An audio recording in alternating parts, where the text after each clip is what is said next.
साल 2019 भारत और नेपाल की सीमा पर बसा एक छोटा सा गांव अपनी शांत जिंदगी जी रहा था। सुबह होते ही लोग खेतों की ओर निकल जाते, बच्चे स्कूल की तैयारी करते और बुजुर्ग मंदिर के बाहर बैठकर गांव की खबरें साझा करते। सब कुछ सामान्य था, शांत, सुरक्षित और बिल्कुल साधारण। लेकिन इस शांति के पीछे एक ऐसा खतरा धीरे धीरे पनप रहा था जिसका अंदाजा किसी को नहीं था। एक रात जब पूरा गांव गहरी नींद में था, सीमा के पास रहने वाले एक किसान ने कुछ अजीब देखा।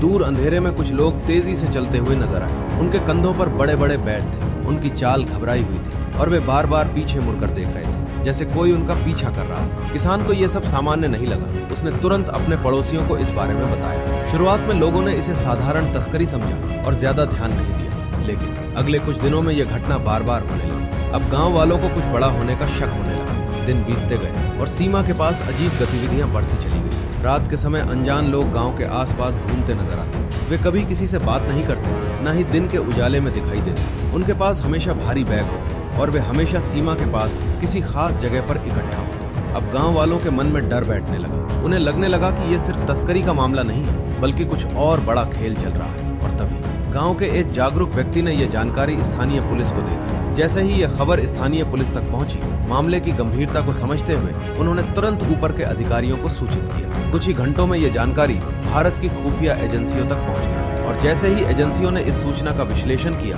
उनके चेहरे पर गंभीरता साफ दिखाई देने लगी, क्योंकि उन्हें शक था कि यह सिर्फ तस्करी नहीं, बल्कि देश की सुरक्षा से जुड़ा एक बड़ा खतरा हो सकता है। तुरंत एक गुप्त बैठक बुलाई गई। कमरे के अंदर सीनियर अधिकारी एक बड़े नक्शे के सामने खड़े थे। वे सीमा के हर रास्ते, हर गांव और हर संभावित खतरे का गहराई से अध्ययन कर रहे थे। कई घंटों की चर्चा के बाद एक फैसला लिया गया। एक विशेष टीम बनाई जाएगी जो इस पूरे मामले की गुप्त तरीके से जांच करेगी। इस ऑपरेशन को पूरी तरह गोपनीय रखा गया, क्योंकि जरा सी भी लापरवाही पूरे मिशन को खतरे में डाल सकती थी। कुछ ही समय में एक अनुभवी टीम तैयार कर ली गई। इस टीम में शामिल थे खुफिया एजेंसी के अधिकारी, सीमा सुरक्षा बल के जवान और स्थानीय पुलिस। हर सदस्य अपने क्षेत्र का विशेषज्ञ था। उनका मिशन साफ था, सीमा के पास हो रही हर संदिग्ध गतिविधि का सच सामने लाना और जरूरत पड़ने पर तुरंत कार्रवाई करना। टीम ने बिना किसी शोर शराबे के निगरानी शुरू कर दी। दिन में वे सामान्य नागरिकों की तरह गांव में घूमते और रात होते ही छिपकर सीमा के पास हर गतिविधि पर नजर रखते। कई दिनों तक उन्होंने धैर्य के साथ सही मौके का इंतजार किया और फिर एक रात उन्हें वही संदिग्ध लोग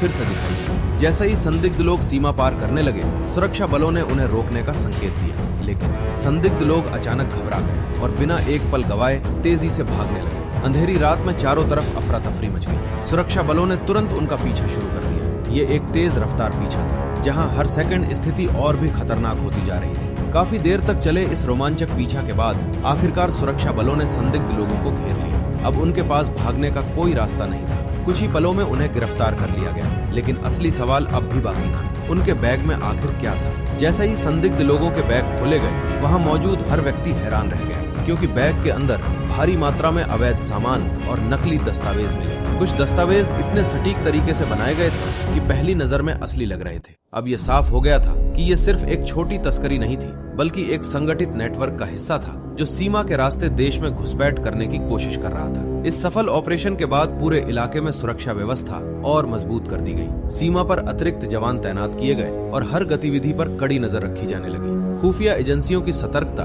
और त्वरित कार्रवाई ने एक बड़े खतरे को समय रहते रोक दिया। ये ऑपरेशन एक बार फिर साबित करता है कि हमारी सुरक्षा एजेंसियां हर खतरे से निपटने के लिए हमेशा तैयार रहती हैं।